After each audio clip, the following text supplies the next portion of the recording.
Dear colleagues, I would like to introduce Carmen Mortenkirchner. She's a resident in the second year. She will talk about perioperative nutrition, a very important topic, but also very complex. Thank you very much. Thank you very much for this introduction. So as we already heard, the topic of my talk today is about perioperative nutrition. First, after an introduction and giving you an insight of nutritional assessment, how we can detect if a patient is at nutritional risk. Afterwards, we will continue with preoperative nutritional support. We will have a look at carbohydrate loading, protein loading, and immunonutrition. And in the end, we'll have a short look at postoperative nutrition. Malnutrition. There exist several of different definitions. A definition for diagnosis-related malnutrition says that the patient is considered to be as malnourished if the body mass index is below 18.5 or weight loss is more than 10% in the last 3 to 6 months, or a combination of both with the body mass index below 20 combined with the weight loss more than 5% in the last 3 to 6 months. The European Society of Clinical Nutrition and Malnutrition describes malnutrition as an imbalance between intake and requirement, which results in an altered metabolism, impaired function, and loss of body mass. So reduced food intake leads to loss of fat, muscle mass, bone mass, and viscera. Concerning the altered metabolism, surgery or trauma leads to a release of stress hormones and inflammatory mediators, especially cytokines. The cytokine response has a major impact on metabolism. It leads to catabolism of glycogen, fat, and protein, to a release of glucose, free fatty acids, amino acids into the circulation. And so these substrates are diverted from the normal purpose of maintaining the peripheral protein mass to the task of healing and immune response. The development of postoperative malnutrition depends on the pre-existing nutritional status of a patient, the complexity of the surgical procedure, and the degree of the hypermetabolism. Malnutrition in surgery. Malnutrition leads to higher morbidity and mortality, leads to more complications like increased infections, poor wound healing, increased frequency of ulcerations, overgrowth of the bacteria in the gastrointestinal tract, abnormal nutritional loss, and immune system dysfunction. And it also leads to higher costs. So the majority of the preoperative risks cannot be corrected, while malnutrition can be corrected due to adequate nutritional support therapy. And this is why it's such an attractive target to reduce morbidity and mortality. Malnutrition in gastrointestinal surgery is caused by decreased oral food intake, tumor-related cachexia, impaired digestive capacity, obstruction of the gastrointestinal tract, pre-existing chronic diseases, socioeconomic factors, and patients that are older are also more prone to be malnourished. So, question to my colleagues, what would you think is a good tool to detect if a patient is at nutritional risk?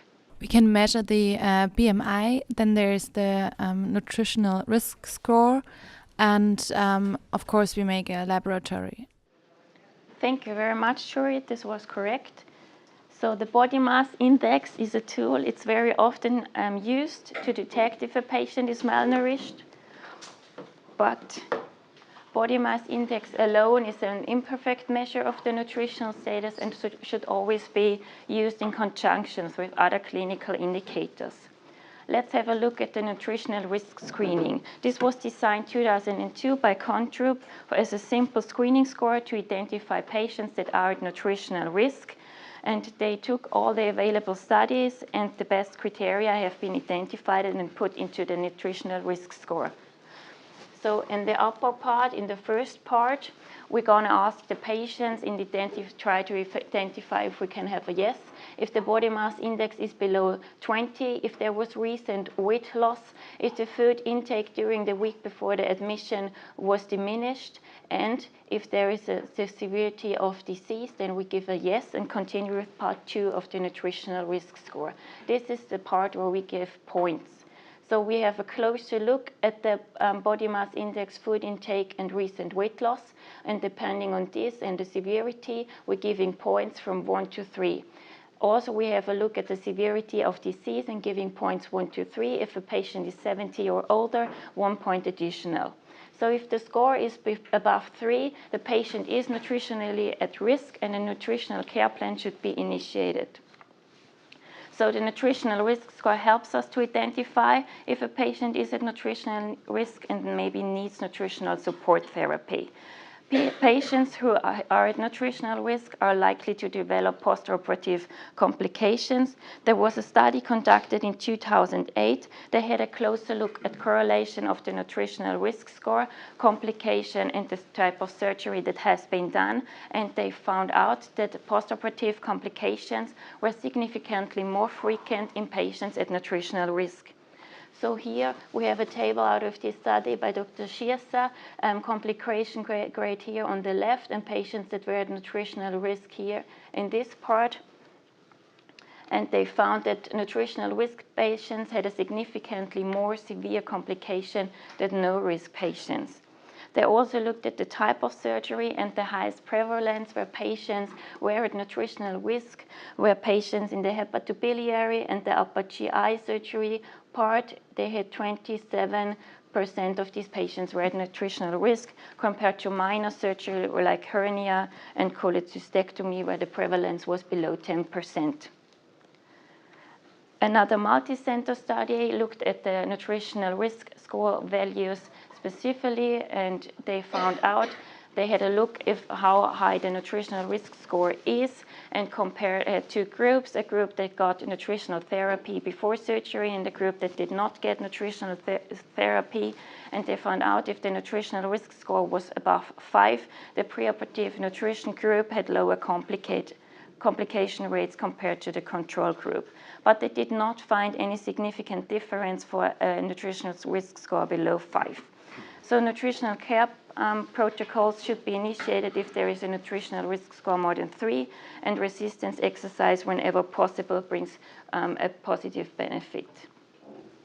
Markers for protein status, they are particularly important when it comes to wound healing because there is a close relationship to protein status and wound healing. This can easily be treated with supplementation. Protein serum levels are decreased but always correlate with an adverse outcome and does not directly indicate the nutritional status, and also reflects the severity of the illness. There are 3 serum components for protein status that can be measured. Does anyone know, one of my colleagues, who these are? I think it would be serum albumin, serum prealbumin, and transferrin. Yes, very good. Thank you very much. So we'll have a look at the serum albumin. Serum albumin is the most extensively used parameter. It has the longest half-life, is a marker also for negative catabolic state, but can also be reduced if patients have infections, fluid overload, hepatic or renal failure. Then the serum transferrin, as you already mentioned, is also a parameter we use, reflects the protein status from the last 2 to 4 weeks, but also reflects the iron status. So we always should it seen in consideration with a normal serum iron. The serum prealbumin has the shortest half-life, responds very quickly to malnutrition, and can be also altered due to chronic or acute infections, liver failure, and increased renal failure. So it's also important that we have the CRP, the positive acute phase reactant. It helps us to determine if these values are low because of an inflammation or due to malnutrition. And of course, we see other things in the blood like cholesterol and electrolyte shifts. So we should not wait until patients are really severely malnourished. In case of really severe malnourished state, we maybe should also postpone the surgery and give patients a 10 to 14 days of nutritional therapy. Preoperative nutritional support. So the preoperative therapy can be done via oral supplementation. It has the most benefit. If this is not possible or not enough, we can additionally make enteral tube feeding here. We have the nasogastric, the nasojejunal, but also the PEG, percutaneous endoscopic gastrotomy, and the jejunostomy. And if this malnutrition is really severe, we can also do parenteral feeding, but this has an increased risk of infectious complications. There exists the enhanced recovery after surgery pathways, the ERAS pathways. They are including protocols to minimize stress response to surgery, preoperative, intraoperative, and postoperatively. And concerning nutrition, they recommend reduced fasting time preoperative and carbohydrate loading. Postoperative, they recommend early oral feeding as soon as possible. We will have a look at the carbohydrate loading. So due to the ERAS pathways, their recommendation is patients should get a carbohydrate-containing beverage 2 hours prior to surgery, because they say preoperative carbohydrate loading leads to an improvement of nitrogen balance, glycogen stores, insulin sensitivity, and may reduce stress, decreases nausea in ileus, and reduces the catabolic response to surgery we heard in the beginning. But in between the ERAS literature, there is no consensus. They're using every time some different beverages. And most of the research papers do not show improvement on clinical status or in the length of hospital stay. There was a work done by Gianotti et al. Published this year in Annals of Surgery. They had 2 groups, a carbohydrate loading group, which got carbohydrate loading 8 hours postoperatively, and they compared them with the placebo group, which only got water.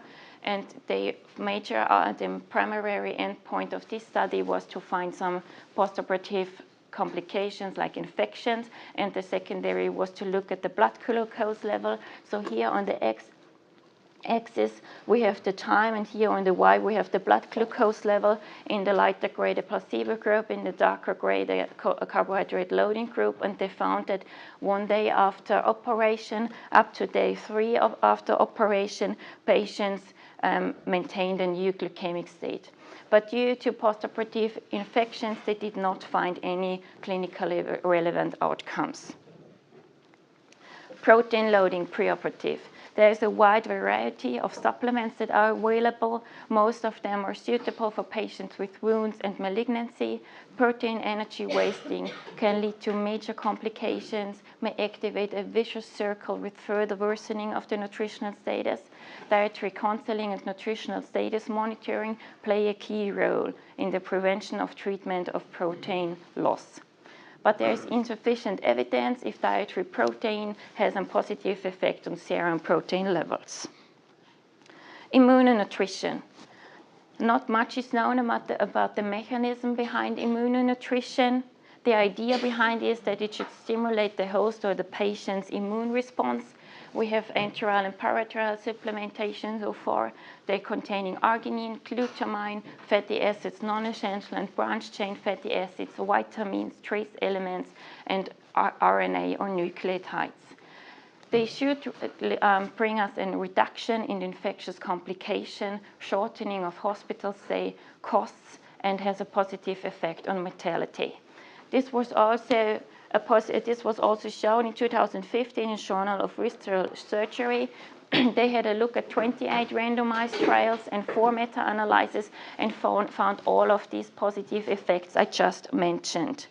So their advice is patients should get immunonutrition 5 to 7 days prior to surgery if they are malnourished or not, and this significantly improves the postoperative course. There's another study by Probst et al. Published 2007. They had a look at 83 randomized control trials. And the aim of this study was to evaluate the potential effects of immunonutrition with special regard to subgroups and the influence of bias. And the existence of selective reporting, publication bias, and industry bias may have led to an overestimation of the measured effects, and this may lower the confidence in the published studies so far. So the positive effects vanished after excluding trials at high and unclear risk of bias. And as we see here, this study was also supported by Nestle. So here we see what Probst et al. Pointed out. They looked at the mortality, complication, and the length of hospital stay, and after a critical appraisal and allowing for different domains in bias in sensitivity analysis, the quality of the evidence for outcomes like complication and length of hospital stay was low to moderate. When it comes to mortality, immunonutrition after major abdominal surgery did not seem to alter mortality. So therefore, an unrestricted recommendation in favor of or against the use of immunonutrition is not justified by the existing literature. Postoperative nutrition. It is known so far that directly oral nutrition after surgery does not cause impairment of anastomosis in colon or rectum and leads to a significantly shortened stay of hospital length. So oral nutrition, whenever possible, should be started directly after surgery. A combination of enteral and parenteral nutrition is recommended only if the nutrition requirements cannot be met for 4 to 10 days. So actually quite a broad time frame. Refeeding syndrome. Refeeding syndrome can be defined as a potential fatal shift in fluid and electrolytes due to metabolic and hormonal changes we heard in the beginning, and they may occur in malnourished patients. They are receiving artificial refeeding. Patients at risk for refeeding syndromes are chronically undernourished patients who did not get enough energy intake for the last 10 days. Refeeding syndrome is a life-threatening condition due to fast refeeding of malnourished patients, and it appears 2 to 5 days after initiation of nutrition. So here we are in the operation, and here we start with refeeding. Due to refeeding, glycemia leads to an increase of insulin, and this leads to an increase in protein and glycogen synthesis. This process requires minerals such as phosphate, potassium, magnesium, and also this brings potassium, magnesium, and phosphate into the cell and also uses thiamine. By osmosis, water follows, and so in the serum we have hypokalemia, hypomagnesemia, hypophosphatemia, thiamine deficiency, and salt and water retention. I'm not going to go through all of the symptoms that can appear, but I want to point out something. Here in the hypophosphatemia, this can lead to heart failure. Here we have arrhythmia and tachycardia, arrhythmia as well, and heart failure. So refeeding syndrome is potential lethal. So we should prevent it. How can we prevent it? We have to check the electrolytes preoperatively and postoperatively. We have to check the electrolytes before we start with refeeding, and concerning this, we only should start with the 50% of the calorie requirement and slowly increase the amount of calories. We should rehydrate carefully and supplement if necessary. If there is a severe imbalance, patient should be monitored to detect cardiac arrhythmia. And for the ongoing 2 weeks, patients' electrolytes should be monitored. So to put it in a nutshell, malnutrition leads to higher morbidity, mortality, higher costs, and more complication. We have to detect patients that are at risk. We can use here the nutritional risk score containing the body mass index and markers in the blood. Patients with severe malnutrition may derive some benefits from delaying surgery. As we heard, maybe it's better to postpone the surgery in really severe malnourished patients. There is insufficient high-quality evidence regarding outcomes of nutritional intervention like carbohydrate loading, and the role of immunonutrition is unclear so far.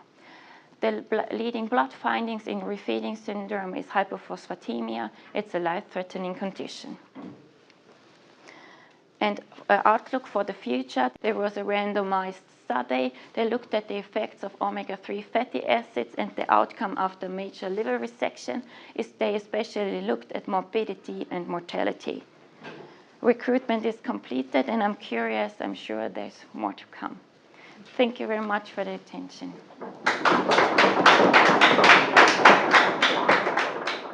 Very nice presentation. Difficult topic, obviously very important. And as you mentioned, our knowledge is also a bit not too good because we're aware of the bias. I mean, there's a lot of money involved. Let's say that you discover anything that you give to all patients, they do better. That would be good for any of these company. And indeed, like in immunosuppressive drugs, in nutrition, I think there's huge bias from the industry because it costs so much to do this study. You need so many patients. The number of small study with 50 patients totally relevant, and the large study are so expensive. This is difficult.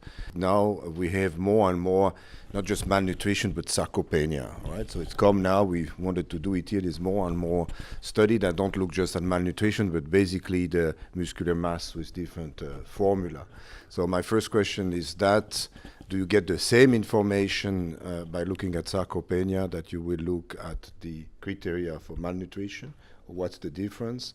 And if there is a difference, how should we correct or go for the sarcopenia? I mean, there is probably one paper every month on sarcopenia coming out.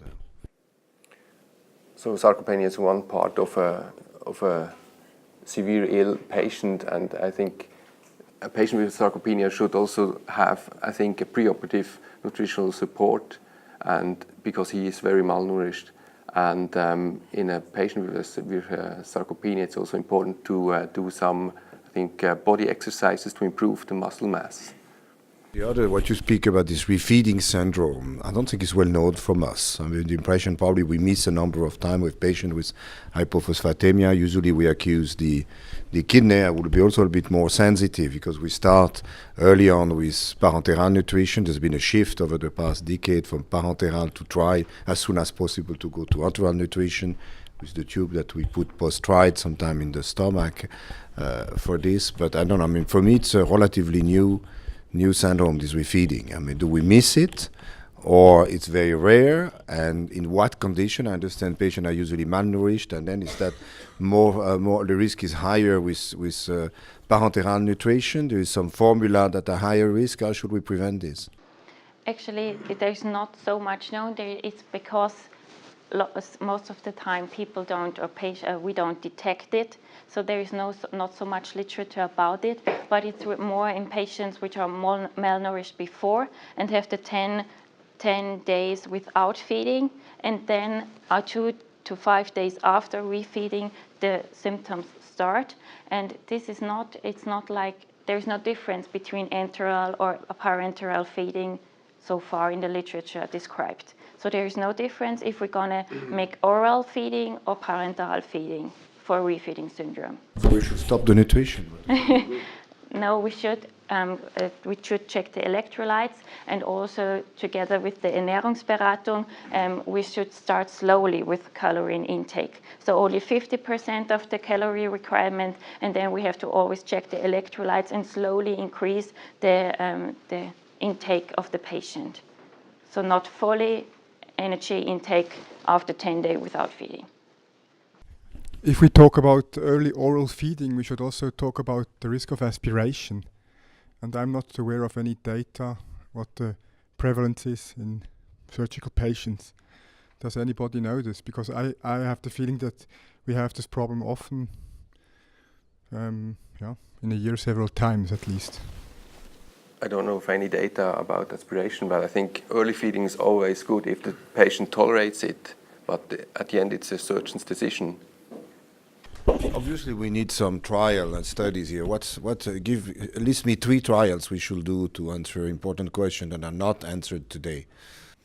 Would you attack the preoperative? Obviously, we're very confusing. This immune nutrition as a big topic is maybe 30 years. I mean, one of the company came with this, was very expensive, some misleading data, and then you give, then you can, if it does not hurt, or people will still give it, don't know whether it helps, but I think in some situations it probably can hurt. But just think about the study before or after. What group of patients should we target?